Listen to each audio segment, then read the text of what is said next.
오늘 우리에게 주시는 하나님의 말씀은 시편 3편 1절에서 8절까지 보도록 하겠습니다. 시편 3편 1절부터 8절까지 우리 한 절씩 교독하도록 하겠습니다. 여호와여, 나의 대적이 어찌 그리 많은지요. 일어나 나를 치는 자가 많으니이다.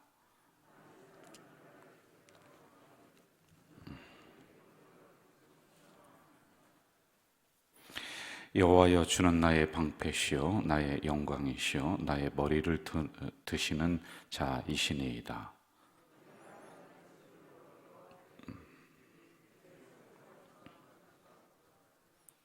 내가 누워 자고 깨었으니 여호와께서 나를 붙드심이로다.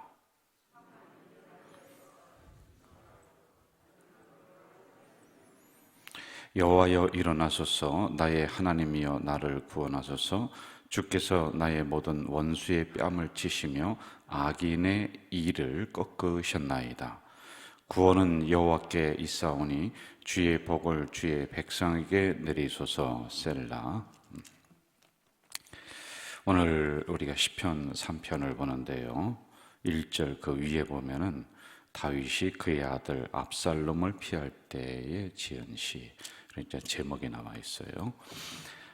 이게 뭐냐면은 다윗이 배신을 당하는데, 이제 누구에게 배신을 당했냐면 가장 믿었던 사람에게 배신을 당합니다. 이제 아들이고, 그리고 최측근들이 있습니다.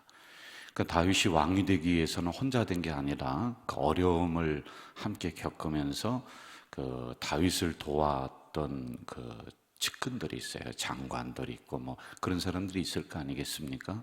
그런데 이런 사람들이 압살롬에게 넘어가요. 그게 아들이거든요, 압살롬은요.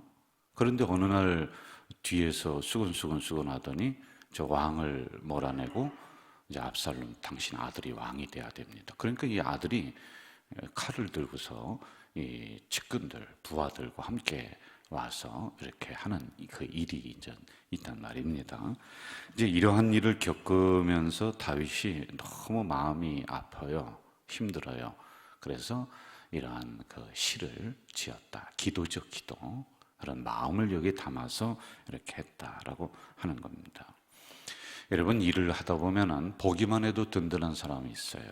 솔직히요. 자꾸 눈이 가는 사람이 있고, 함께 일을 하고 싶은 사람이 있고, 어려움을 같이 넘는 그런 신앙의 동지들이 있단 말이에요. 같이 기도하면서 그런 분들이 있습니다. 자, 그런 사람들은 힘이 돼요. 그런데 만약에 그런 사람들이 마음을 아프게 한다 그러면은 보통 사람보다 더 그 충격이라든지 이런 것들이 커지는 경우가 있습니다. 지금 다윗이 이런 상황들이다라고 하는 겁니다. 자, 1절과 2절을 한번 좀 또다시 읽어볼까요? 1절, 2절 같이 합시다. 시작. 여호와여, 나의 대적이 어찌 그리 많은지요. 일어나 나를 치는 자가 많으니이다. 많은 사람이 나를 대적하여 말하기를 그는 하나님께 구원을 받지 못한다 하나이다. 이 기도의 내용을 보면 다윗에 대한 이상한 소문이 있었던 것 같아요. 다윗은 이제 왕의 기간이 다 됐다. 다윗은 이제 능력이 없다. 다윗은 하나님에게 버림을 받았다. 하나님이 돕지 않는다. 이렇게 뒤에서 이제 소문을 내는 겁니다. 이 측근들이 그랬다고 했습니다. 믿었던 신하들이 이렇게 지금 하고 있다는 거예요. 그래서 다윗이 가만히 보니까 적들이 너무 많아요. 전에는 적이 아니었거든요. 함께 이 어려움을 넘으면서 국가를 세워나갔던 사람들인데 말이에요. 자, 여기서 우리가 한 가지 짚고 넘어가야 될 게 있어요, 여러분. 사람은 이럴 수 있는 거예요. 인간은 이럴 수 있습니다. 자기의 이익에 따라서 이쪽에 갔다가 저쪽에 갔다가 그럴 수 있는 게 사람이다 라고 하는 것을 우리가 알고 들어가야 돼요. 어떻게 사람이 다윗과 함께 평생을 그 어려움을 넘으면서 국가를 세우다가 하루아침에 칼을 들고 다윗에게 달려들 수 있을까? 어떻게 아들이 그렇게 할 수 있을까? 여러분, 여기 성경에는 아들도 그렇게 한다는 거예요. 아들도 아버지를 향해서 지금 칼을 가지고 와서 당신 이제 왕위에서 내려오세요. 그리고 주변에 있는 사람을 다 자기들 편으로 끌어들인 거예요. 이 아들이 얼마나 이 언변이 좋은지요. 얼마나 사람들의 마음을 그렇게 잘 훔치는지. 그럴 수 있다는 것을 우리가 전제로 들어가야지 되는 겁니다. 사람은 충분히 그럴 수 있는 존재이다라고 하는 겁니다. 우리도 소문의 근원지를 캐보면 가슴 아플 때가 있어요. 그냥 믿었던 사람이에요.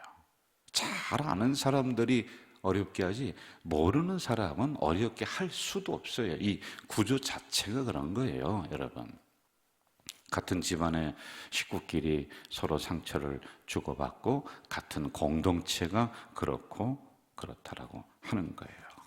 그런데 이럴 때에 우리는 굉장히 마음에 큰 아픔들을 느끼며 살아가고 있습니다.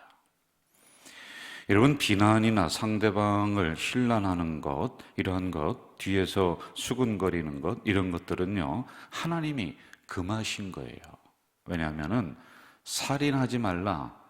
이거는 우리가 보이는 육체적으로 사람의 목숨을 끊는 것도 있지만은요, 말로 사람을 죽이는 것, 이게 참 많이 있어요. 그래서 말 조심해야 되는 것, 이거는 하나님이 성경 곳곳에 심어 놓고 있어요. 조심해야 되는 겁니다. 항상 성도의 말 속에는 긍정성이 묻어나야 돼요. 감사가 묻어나야지만이 됩니다. 다른 사람의 장점을 봐줘야지만이 되는 거예요. 제가 전에도 이 말씀을 드렸는데, 칼로 베인 상처는 일주일, 2주일이면 아물어요, 이게요. 그런데 말로 베인 상처는요, 이게 평생을 갈 수도 있다.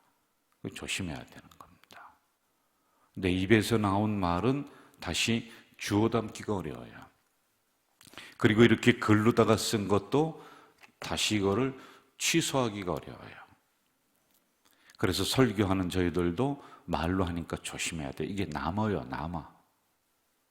그리고 책을 낼 때도 함부로 내는 게 아니에요. 조심해야 되는 그런 말입니다. 우리나라 속담에 보면은 말이 씨가 된다, 말 많은 집안은 살림이 잘 안 된다, 말 한마디로 천냥빛을 갚는다. 제가 찾다가 너무 많아서요, 몇 가지만 얘기한 거예요. 이 말에 대한 게 엄청 많아요. 성경은 특히 더합니다. 성경은 구약에 1750번 말 조심해라, 좋은 말해라, 악한 말하지 마라, 말 조심해라, 이게 1750번 나오고, 신약에는 582번, 2200번이나 나오는 거예요, 여러분. 말에 대한 게 그 정도라고 하는 거예요. 왜냐하면 말로 우리는 하나님이 주신 복을 다 까먹을 수도 있어요. 다 털어낼 수 있는 게 이 말이에요. 여러분, 말은 창조의 능력이 있고 사람을 변화시키고 환경을 바꾸는 이런 능력이 있는데, 반대로 가지고 있는 복도 다 날아가게 하고 인격도 다 파괴하게 하고, 이 말에서 다 시작이 되는 거예요. 언어. 그래서 야고보에서는 뭐라고 하냐면은 혀를 조심해라. 혀가 마치 집안을 태우는 불씨와 같다. 맞죠? 혀 조심해라. 뭐라고 하느냐면은 혀에 재갈을 물려라. 이렇게 얘기해요. 차라리 말을 적게 하고 말을 안 하는 게 더 낫다라고 하는 그런 거예요. 심리학자들의 연구에 의하면 인생이 그 사람이 어떻게 형성이 되는가, 이걸 봤습니다. 그랬더니요, 3분의 2가 자기가 말한 대로 인생이 형성이 됐더래요. 그러니까 다른 사람이 그렇게 만들어준 게 아니라 자기가 늘 그런 얘기를 하며 살아갔어요. 자기는 늘 그냥 부정적인 얘기하며 살아갔어요. 그런데 그 사람의 인생이 부정적으로 된 거예요. 안 되는 거예요, 여러분. 한번 보세요. 하나님이 말로 세상을 창조하셨죠. 뭘로 창조하셨어요? 말이에요, 말. 다 말로 하신 거예요, 여러분. 그만큼 말에는 힘이 있다는 거예요. 반대로 그만큼 말에는 파괴성도 있다는 겁니다. 지금 다윗을 향해서 측근들이, 믿었던 사람들이 소문을 쫙 내고 다윗을 끌어내리려고 하고 이런 상황 속에 있는 거예요. 그러니 다윗이 다 힘이 빠지고 야, 이 문제를 어떻게 해야 될까라고 하는 이런 어려움에 봉착을 한단 말입니다. 우리가 특별히 같은 공동체를 이루면서 우리는 함께 신앙생활하고 있어요. 그래 조심해야 돼요, 여러분. 정말 조심해야 돼요. 이렇게 하면 될 것 같아요.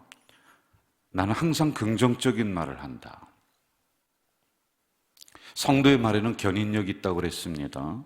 그 견인력이라는 것은 끌고 가는 거예요. 긍정적으로 얘기하면 상대방도 긍정성을 향해 끌어가지고 나도 긍정성을 향해 끌려가는 겁니다. 그리고 두 번째는 나는 항상 감사의 말을 한다. 이게 있어야 돼요. 그걸 안 하려면 그냥 입을 닫는 게 나아요, 여러분. 그리고 세 번째는 나는 많은 사람들을 향해 위로의 말을 한다. 이사야 50장에 보면은 이런 말씀이 있어요. 주 여호와께서 학자들의 혀를 내게 주사 나로 권고한 사람을 말로 어떻게 도와줄 줄을 알게 하셨다. 학자의 혀. 상대방이 지치고 힘든 사람들이 있어요. 그런데 그런 사람을 어떻게 말로 위로할 줄을 알게 하셨다. 아주 지혜로운 거예요, 여러분. 이런 분들이 우리 교회는 곳곳에 있거든요. 그럼 말 한마디를 하더라도 막 상대방이 기분이 막 좋아지고 목회자가 힘이 막 충전이 되고 그런 경우가 있단 말입니다. 자, 3절로 한번 좀 가봅시다. 3절. 같이 읽어볼까요? 3절 시작. 여호와여 주는 나의 방패시요 나의 영광이시요 나의 머리를 드시는 자이시니이다. 이 문제를 어떻게 풀어가느냐? 하나님은 나의 힘이 되신다. 방패가 되신다. 하나님이 막아준다 라는 겁니다. 여러분, 그래서 이 나를 어렵게 하는, 공동체를 어렵게 하는 말들 제가 많이 경험을 했습니다. 이거는 가서 이걸 틀어막으려고 하면 더 커져요. 더 커져요. 말의 특성이 그렇습니다. 하나님이 방패 되셔서 악한 사람을 막아준다. 4절로 가봅시다. 제가 읽을게요. 내가 나의 목소리로 여호와께 부르짖으니 그의 성산에서 응답하시는도다. 어려움이 왔을 때 그 문제를 놓고 어떻게 하느냐? 하나님 앞에 나가서 기도하는 다윗, 성산에 올라가서 기도하는 다윗입니다. 아들로부터, 측근들로부터, 믿었던 사람으로부터 이렇게 어려움이 왔습니다. 그런데 다윗은 이럴 때 이 문제를 가지고 하나님 앞에 더 엎드렸다. 이게 이제 해결 방법 중에 하나입니다. 이때 임하는 하나님의 은혜가 있어요. 6절로 가봅시다. 6절 같이 읽읍시다. 시작. 천만인이 나를 에워싸 진친다 하여도 나는 두려워하지 아니하리이다. 기도하고 나니까 성산에 올라가서 부르짖고 나니까 담대함이 생기는 거예요. 1000만 사람이 달려들어도 두려워하지 않겠다. 여러분, 한 사람, 두 사람만 달려들어도 이상한 이야기해도 힘든 거예요. 원래가요. 그런데 지금 이 문제를 풀고 있는 다윗, 하나님 앞에 나와서 부르짖어 기도했습니다. 그랬더니 1000만 사람이 달려들어도 두려워하지 않는다라고 하는 것은 하나님이 1000만 사람보다 더 크게, 더 많이 역사하셔서 다윗을 도와주고 있다. 이러한 의미란 말입니다. 7절과 8절로 한번 좀 가봅시다. 같이 읽어봅시다. 7절 8절 시작. 여호와여 일어나소서, 나의 하나님이여 나를 구원하소서. 주께서 나의 모든 원수의 뺨을 찌시며 악인의 이를 꺾으셨나이다. 구원은 여호와께 있사오니 주의 복을 주의 백성에게 내리소서. 셀라. 여러분, 어려움이 올수록 하나님에게도 매달리는 사람이 있고 또는 하나님을 벗어나는 사람이 있어요. 교회 더 성산에 더 달려나오는 사람이 있고 성산을 떠나는 사람이 있습니다. 여러분 생각해 보세요. 남의 자식은 매를 대면 도망갑니다. 그런데 내 새끼는 혼내키고 매를 대면은 엄마 하고서 품 안으로 더 달려나오는 거예요. 여러분 남의 자식입니까? 하나님의 자녀인데요. 남의 자식은 어려움이 오면은 집을 나가버립니다. 집 나가면 끝이거든요. 그런데 내 자식은 어려움이 오면은 집으로 들어와서 이 어려움을 함께 이겨나가는 거예요. 여러분은 하나님의 자녀인데요. 하나님의 집인데요. 그래서 우리는 이러한 어려움들이 곳곳에 있어서 특히 말로 인해서 이 다윗이 상처를 받고 힘들 때 성산으로 올라오는 거예요. 하나님의 교회로 나와서 이 문제를 놓고 기도할 때 하나님의 힘을 주시고 해결을 주시는데 어떻게 하느냐? 원수들의 이를 꺾는데 이 무슨 얘기입니까? 그 말을 차단시키고 상황을 역전시켜 주시는 하나님. 그래서 결국에는요 압살롬이 다 돼서 승리하는 것처럼 보였는데 마지막에는 압살롬이 오히려 도망가고 다윗이 왕에 딱 건재하도록 하나님이 만들어 주시는 거예요. 저는 우리 가족 공동체가 우리 성도들이 어려울수록 더 하나님의 성산에 달려나와서 하나님의 품에 더 안겨서 더 기도하며 나가는 우리 교회 성도들 되시기를 주 이름으로 축원합니다. 사랑하시는 아버지 하나님, 우리가 인생을 살다 보면은 이런저런 어려움들이 참 많은데 믿었던 사람으로부터 오는 어려움들, 이럴 때는 어떻게 감당해야 될지 몰라서 많이 힘들어하기도 합니다. 오늘 다윗이 믿었던 측근들이 이런저런 어려움을 주고 있습니다. 이럴 때 어떻게 해결하고 어떻게 신앙의 사람이 나가야 되는지를 가르쳐 주소서오니 하나님, 우리도 그런 일 겪을랑 경험하걸랑 주의 성산에 더 달려나와서 주님 앞에 이 문제를 놓고 기도할 때 천만 사람이 달려들어도 넘어지지 않는 새로운 힘과 능력, 담대함 주시고 원수들의 이를 꺾으시는 놀라운 은혜를 경험할 줄 믿습니다. 힘들수록 주의 성산에 달려나오는 우리 가족 공동체 식구들이 다 되게 하시옵소서. 그래서 하나님, 성산에서 더 힘을 얻어서 삶의 현장에 나가 이기며 나가는, 승리하며 나가는 우리 공동체 식구들이 다 되도록 주여 역사해 주시옵소서. 예수님의 이름으로 기도하옵나이다. 아멘. 하늘에 계신 우리 아버지, 아버지의 이름을 거룩하게 하시며 아버지의 나라가 오게 하시며 아버지의 뜻이 하늘에서와 같이 땅에서도 이루어지게 하소서. 오늘 우리에게 일용할 양식을 주시고 우리가 우리에게 잘못한 사람을 용서하여 준 것 같이 우리 죄를 용서하여 주시고 우리를 시험에 빠지지 않게 하시고 악에서 구하소서. 나라와 권능과 영광이 영원히 아버지의 것입니다. 아멘.